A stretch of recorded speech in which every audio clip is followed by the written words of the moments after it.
How to join FPL League with code. Hello guys, this is Atticus and welcome back to another tutorial video. In today's video, I'll teach you guys how you can join an FPL League with code.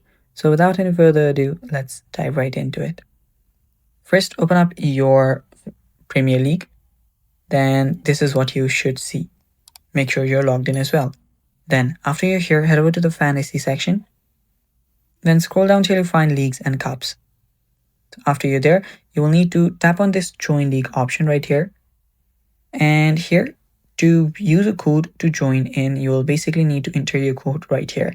So enter whatever code you have, which is normally 6-digit, which are alphanumeric. So just type those in and tap on join a league. After you tap on join a league, you'll have joined the league, and it's basically that simple. And yeah, that's all for today's video, guys. Thanks for watching. Stay tuned for more upcoming tutorial videos, and if you are new to our channel, head down below and hit the subscribe button so you don't miss out on our future videos. Thanks for watching. Bye bye.